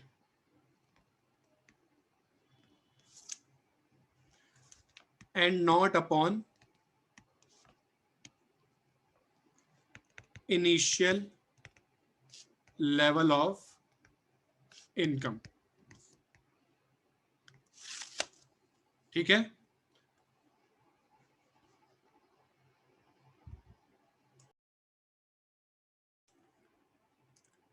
चलिए आगे की बात करते हैं। हमने इनिशियली पहली क्लास में क्या करा था कि n इक्वल टू 0 लिया था, यानी लेबर फोर्स कांस्टेंट थी हर पीरियड में। ठीक है, इनिशियली n इक्वल था 0 के, यानी लेबर फोर्स ग्रोथ रेट हमने लिया था 0। फिर हमने n इंट्रोड्यूस करा, ठीक है, यानी पॉजिटिव रेट से ये ग्रो कर रहा था। अब बात आती है टेक्नोलॉजिकल प्रोग्रेस की। ठीक है, एफिशिएंसी फैक्टर डालने वाले हम मॉडल के अंदर, टेक्नोलॉजिकल प्रोग्रेस।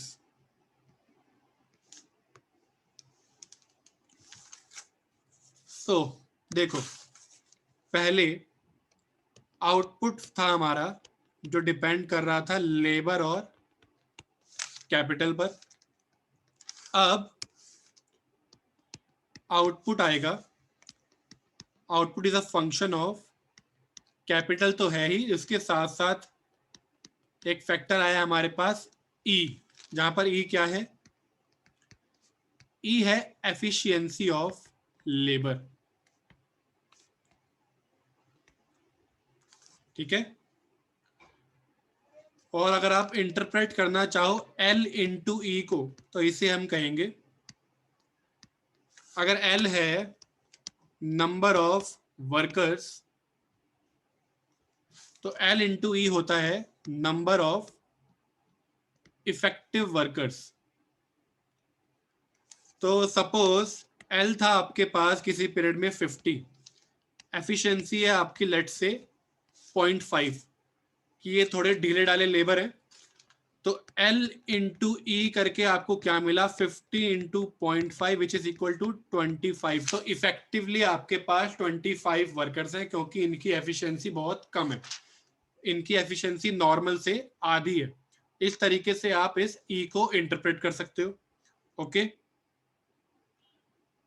तो इससे पहले जब हम स्टेडी स्टेट निकाल रहे थे, स्टेडी स्टेट निकालने के लिए मैं इसे डिवाइड कर रहा था एल से, पर कैपिटा आउटपुट निकालने के लिए, पर कैपिटा कैपिटल निकालने के लिए। अब हम निकालेंगे क्या, आउटपुट पर effective labour, number of effective worker. अब हम निकालेंगे आउटपुट पर इफेक्टिव लेबर या पर इफेक्टिव वर्कर। सिमिलरली कैपिटल के लिए क्या निकालेंगे, कैपिटल पर इफेक्टिव लेबर। पहले खाली क्या था, कैपिटल पर लेबर। ओके, इससे पहले मैं यूज कर रहा था सिंबल स्मॉल वाई, अब मैं यूज करूंगा symbol small Y hat.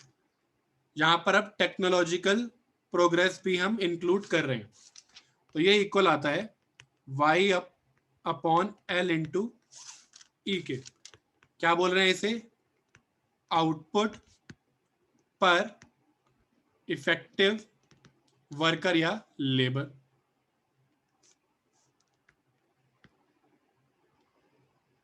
Okay, similarly K hat है aggregate capital upon L into E K. ये क्या है, capital per effective worker. Delta वही है, डेप्रिसिएशन रेट।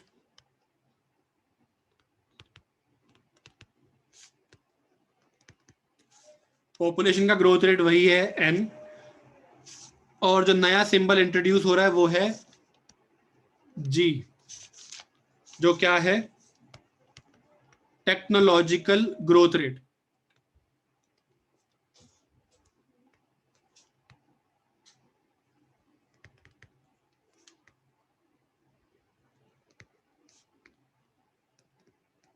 ये जो एफिशिएंसी बढ़ने का रेट है वो है जी। ठीक, ये बात हो गई सिंबल्स की। तो अब इसका हमारी कैपिटल एक्यूमुलेशन इक्वेशन पर क्या इंपैक्ट पड़ेगा उसकी बात करते हैं। ठीक है,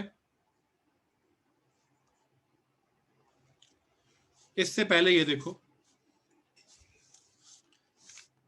पहले हम क्या लिख रहे थे, L T plus one equal to 1 plus N L T.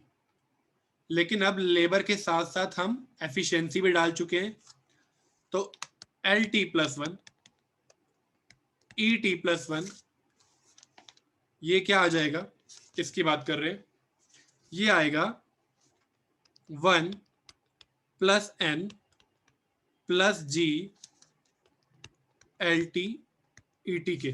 कैसे देखते हैं।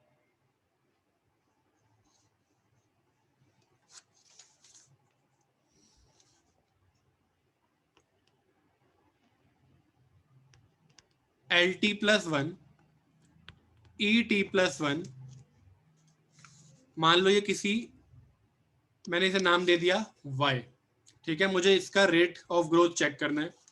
रेट ऑफ ग्रोथ चेक करने के लिए मैंने अप्लाई करा लॉग बोथ साइड्स।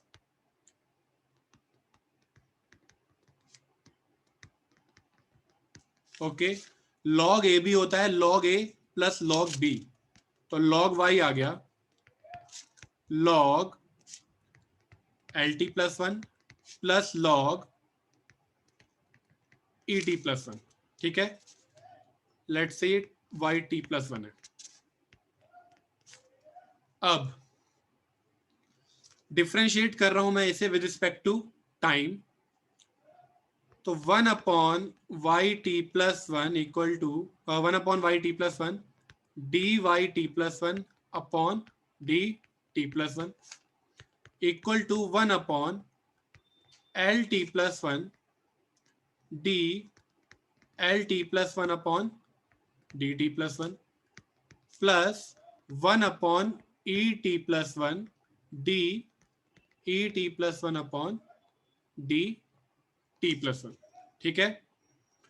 ये आ गया ग्रोथ रेट ऑफ वाई, ये आ गया ग्रोथ रेट ऑफ लेबर, और ये आ गया ग्रोथ रेट ऑफ एफिशिएंसी, ठीक है। ये हमें पता है क्या है एन, ये हमें पता है क्या है जी, ठीक है। तो इससे मुझे ये पता चल गया कि ये जो इफेक्टिव लेबर है इसका ग्रोथ रेट है एन प्लस जी। तो इनिशियली जब आप लिख रहे थे लेबर ग्रो कर रहा है जब एन के रेट से, तो आपने क्या लिखा L T plus one equal to one plus growth rate into L T. तो सिमिलरली अब L T plus one E T plus one क्या बन जाएगा, वन प्लस ग्रोथ रेट, अब वो कितनी है N plus G into L T E T, कि इफेक्टिव लेबर का ग्रोथ रेट है एन प्लस जी, ठीक। अब इसका इंपैक्ट हमें देखना है अपनी कैपिटल एक्यूमुलेशन इक्वेशन पर। ओके, यहां तक नोट कर लो। मैं ये लास्ट पार्ट एक बार रिपीट कर रहा हूं, ये वाली बात। आप फ्यूचर वैल्यू कैसे लिखते हो, यहां देखो एक बार। जब मैं आपको एग्जांपल दे रहा था 100 का, कि आपने बैंक में 100 रुपीज डाले, तो नेक्स्ट पीरियड में वो कितने हो जाएंगे 100 इंटू वन प्लस जो आपको रेट मिल रहा है, ठीक है। तो सिमिलरली यहां पर अब वो रेट क्या है एन प्लस जी, है ना। तो नेक्स्ट पीरियड में इफेक्टिव लेबर आपके पास कितनी हो जाएगी, वन प्लस, अब ग्रोथ रेट क्या है एन प्लस जी इंटू पिछले पीरियड में आपके पास कितनी थी एल टी ई टी। तो सिंपल सी बात है। चलिए अब बात करते हैं कैपिटल एक्यूमुलेशन इक्वेशन की। पहले एग्रीगेट टर्म्स में लिख रहा हूं मैं K T plus one equal to undepreciated capital plus savings, जो कि इक्वल है एस इंटू वाई टी के, ठीक। तो के T plus one divide by L T E T. अब मुझे कैसे देखना है इसे, पर इफेक्टिव वर्कर की टर्म्स में मैं इस इक्वेशन को चेंज करने वाला हूं। K T upon L T E T plus S, इसे मैं लिख सकता हूं L T E T comma K T upon L T E T, ठीक। इस इक्वेशन का यूज करके एल टी ई टी को लिखा जा सकता है दिस अपॉन दिस तो लिख लेते हैं KT plus 1 upon LT plus 1 KT plus 1 1 plus N plus G equal to 1 minus delta, ये आ गया K हैट T, मैंने आपको सिंबल बताया था, ठीक है, capital per effective worker, hat लगा दिया, plus S again constant return to scale की अजम्पशन का यूज करके ये अंदर चला जाएगा और ये आ जाएगा F1 comma KT upon LT ET, ठीक है। तो फाइनली ये मुझे मिल जाएगा 1 plus N plus G K hat T plus 1 equal to 1 minus delta K hat T plus saving rate, इसे मैं लिख सकता हूं F K हैट T, जहां पर K हैट T क्या है, KT अपॉन LT ET, ठीक है। ये आ गई मेरी टेक्नोलॉजिकल प्रोग्रेस के केस में कैपिटल एक्यूमुलेशन इक्वेशन,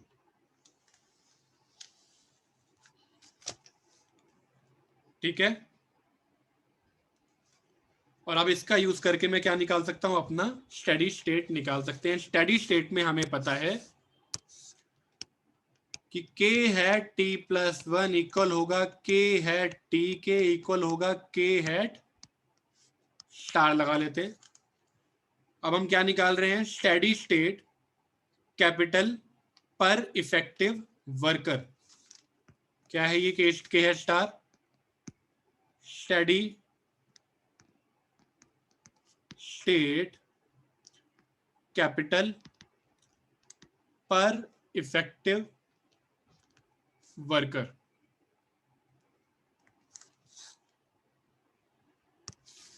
तो ये आ गया 1 प्लस N प्लस G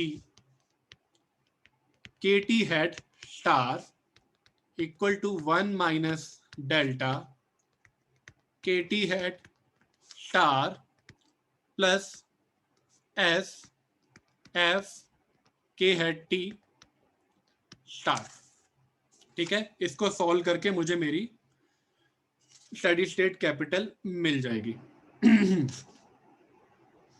तो इस वन से ये वाला वन कैंसिल हो जाएगा, थोड़ा सिंप्लीफाई करके देखोगे तो ये आ जाएगा N plus G plus delta K hat star T equal to S F K hat T star, तो K हैट और T नहीं लगाना कहीं भी, sorry,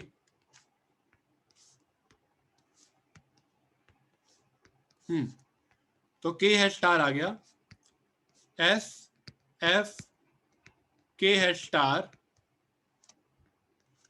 upon N plus G plus delta. तो इस इक्वेशन का यूज करके हम steady state capital per effective worker निकाल सकते हैं। ओके, क्लियर है।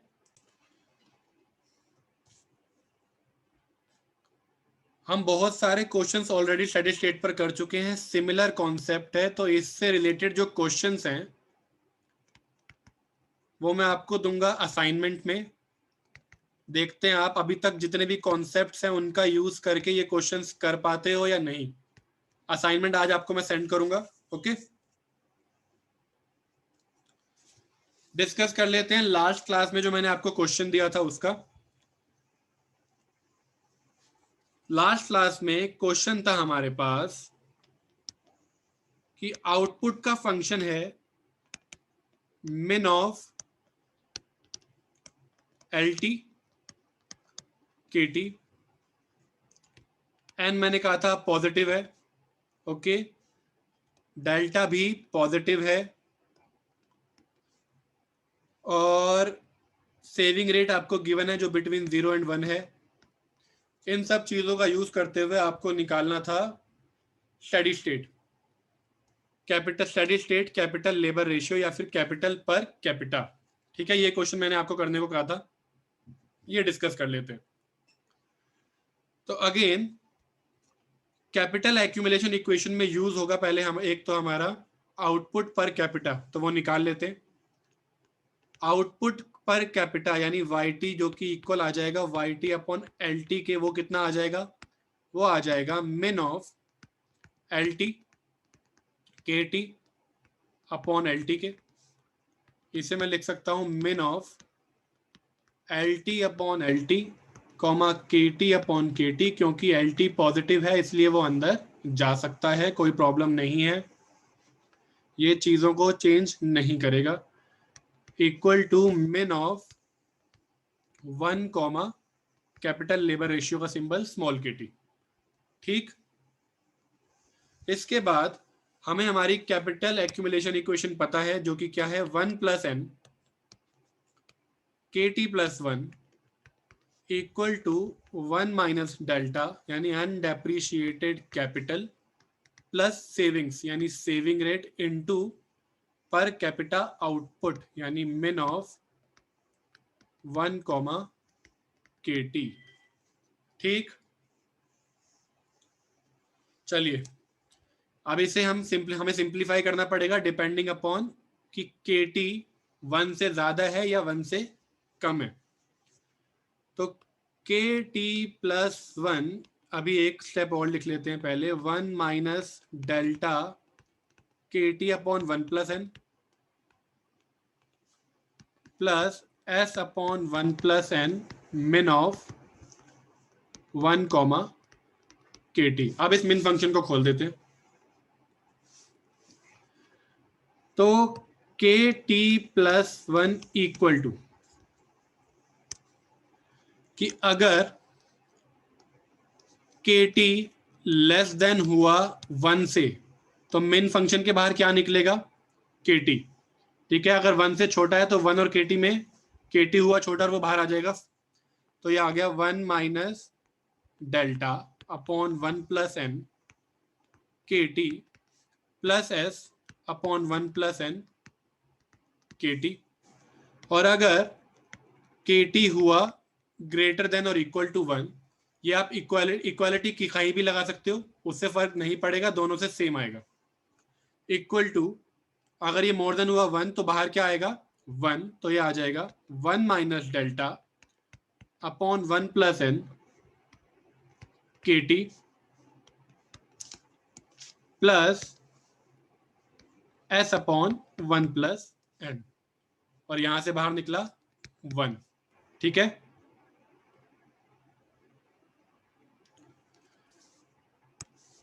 तो finally KT plus 1 equal to 1 minus delta plus S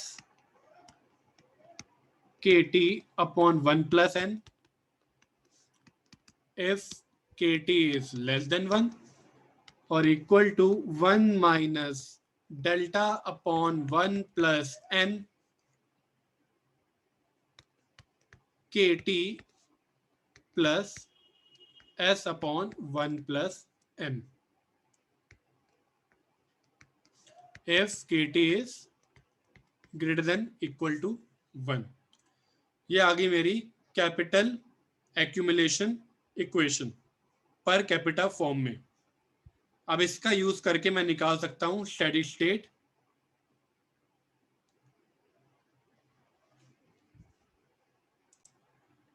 तो जैसा हमने लास्ट क्लास में किया था, डायग्राम का यूज करके मैं निकाल सकता हूं स्टेडी स्टेट, राइट।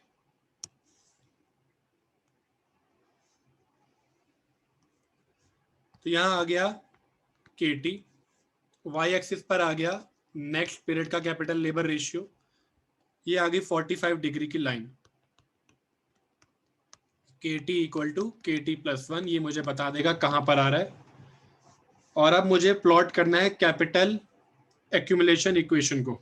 ठीक है, तो चीजें अलग अलग, चीजों की जो नेचर है वो अलग हो रही है 1 से पहले और 1 के बाद, तो वो नोट कर लेते हैं, के टी इक्वल टू 1 पर, उससे पहले अलग है उसके बाद अलग है। अब इनिशियली ये इक्वेशन जो है, ये जो प्लॉट है इसका, इसका डायग्राम, ये ऊपर से जाएगा या नीचे से निकलेगा, ये डिपेंड करता है कि इस इक्वेशन की जो स्लोप है वो मोर देन 1 है या लेस देन 1 है ना। तो ये चेक करना पड़ेगा, मुझे केसेस बनाने पड़ेंगे। के टी प्लस 1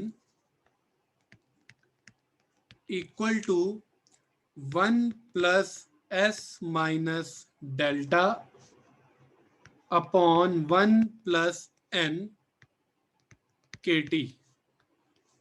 ठीक है, ये इक्वेशन है। तो इसकी स्लोप कितनी आई, D K T plus 1 upon D K T आई 1 plus S minus delta upon 1 plus N. तो मुझे ये देखना है कि कब ये मोर देन 1 होगा और कब ये लेस देन 1 होगा। 1 plus S minus delta upon 1 plus N greater than 1 कब होगा वो निकाल रहा हूं मैं। 1 plus S minus delta greater than 1 plus N, ये हुआ कैंसिल। तो जब S minus delta greater than होगा एन से, तब स्लोप आ रही है ग्रेटर देन 1 और ये जो प्लॉट होगा ये ऊपर से निकलेगा, यानी कुछ ऐसे। और दूसरी तरफ मैं डायरेक्टली अब लिख सकता हूं, जब S minus delta less than होगा एन से, तब ये प्लॉट होगा नीचे से। ठीक है, तो दोनों केसेस के लिए स्टेडी स्टेट निकाल लेते हैं। तो case 1, when S minus delta is greater than N.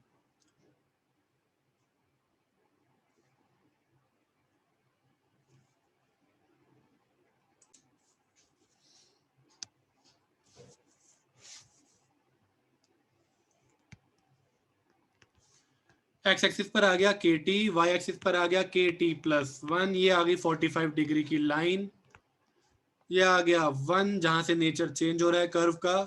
और मैंने केस लिया है जब एस माइनस डेल्टा है ग्रेटर देन एन, यानी 1 से पहले स्लोप हमारे कैपिटल एक्यूमुलेशन इक्वेशन की है मोर देन 1। तो और क्योंकि 45 डिग्री की लाइन की स्लोप होती है 1, तो इनिशियली 1 से पहले मैंने केस लिया है वो जब ये स्लोप है ग्रेटर देन 1, तो ये कर्व के ऊपर से निकलेगी और उसके बाद इक्वेशन हो जाती है ये, जहां पर स्लोप हो जाएगी 1 minus delta upon 1 plus N, जो कि है लेस देन 1। तो उसके बाद बन जाएगी ऐसी। क्यों? क्योंकि इस लाइन की स्लोप है 1। के इक्वल टू 1 के बाद स्लोप हो जाएगी इस कर्व की 1 minus delta upon 1 plus N, क्योंकि ये चीज लेस देन 1 है, नीचे डिनोमिनेटर मोर देन 1 है, तो ओवरऑल चीज हो जाएगी लेस देन 1, यानी कर्व हो जाएगा फ्लैटर और ये पक्का कहीं ना कहीं 1 की स्लोप की लाइन को कट करेगा। तो इसलिए कर्व ऐसा बनने वाला है। ठीक है, तो बना रहा हूं मैं 1 तक ऊपर और उसके बाद हो जाएगा फ्लैट, और ये इंटरसेक्ट कर रहा है मेरी 45 डिग्री लाइन को इस पॉइंट पर और एक इस पॉइंट पर। तो के स्टार आ गया एक तो 0 और दूसरा हमें निकालना पड़ेगा। दो स्टेडी स्टेट्स है हमारे पास। ठीक है, तो दूसरे वाला निकाल लेते हैं। और ये हम लास्ट क्लास में देख चुके हैं, ये वाला जो स्टेडी स्टेट है वो अनस्टेबल है और ये वाला आएगा स्टेबल। ये मैं आपको लास्ट क्लास में दिखा चुका हूं कैसे आएगा। अब बस निकाल लेते हैं। तो दूसरी, ये जो इंटरसेक्शन आ रहा है 45 डिग्री लाइन का और इस ग्रीन वाली कर्व लाइन का, ये आ रहा है के टी, जो capital accumulation equation more than 1 वाली इक्वेशन से आ रहा है। तो एक इक्वेशन है मेरे पास K T equal to K T plus 1, और ये वाली इक्वेशन है हमारे पास K T plus 1 equal to 1 minus delta upon 1 plus N K T plus S, ठीक है, यही है, चेक कर लूं, plus S upon 1 plus N. तो इन दोनों इक्वेशंस का यूज करके मैं के स्टार निकाल सकता हूं। क्या कह रहा हूं मैं, 45 डिग्री की लाइन की इक्वेशन ये रही, ये वाली जो ग्रीन लाइन बनाई थी मैंने उसकी इक्वेशन ये रही, दो इक्वेशन, ठीक है, दोनों का यूज करके अब मैं निकाल लूंगा के स्टार। तो ये आ गया K star equal to 1 minus delta upon 1 plus N K star plus S upon 1 plus N. इसे सॉल्व कर लेंगे और के स्टार निकल जाएगा। तो ये आ गया 1 plus N K star equal to 1 minus delta K star plus S, ये आ गया n plus delta K star equal to S, तो के स्टार आ गया s upon n plus delta, s upon n plus delta. ठीक है, ये हो गया पहला केस।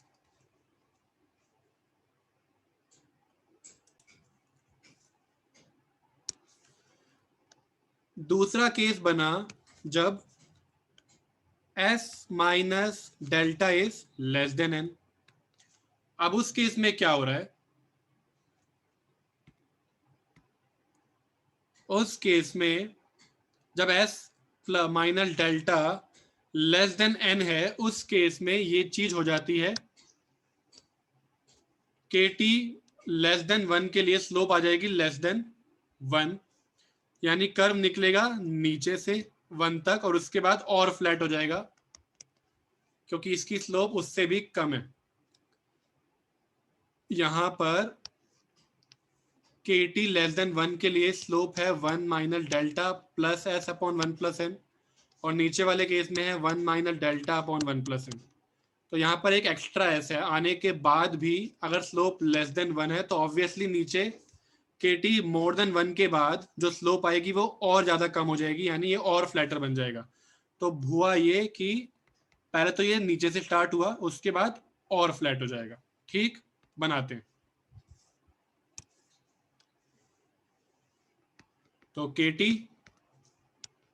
टी प्लस 1 1 0 45 डिग्री की लाइन।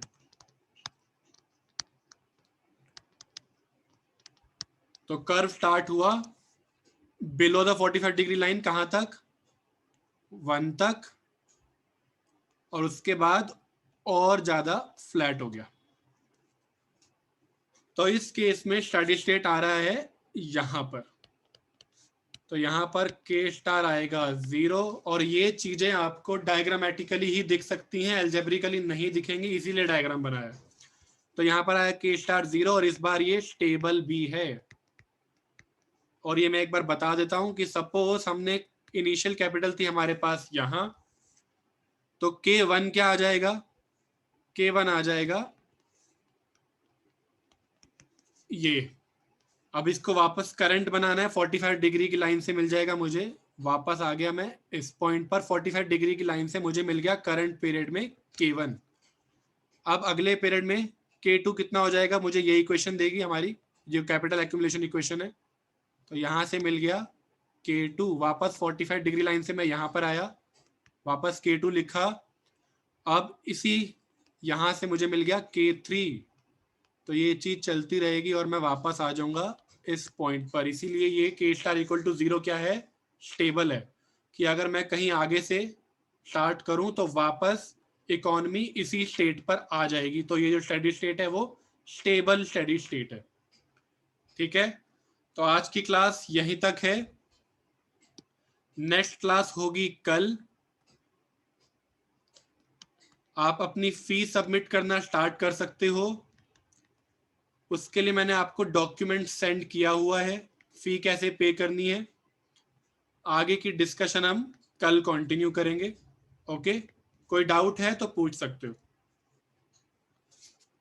और कांटेक्ट करना है मुझे तो मेरा नंबर है 9971386686, या फिर मेल कर सकते हो आप मुझे thukral.ravit@gmail.com.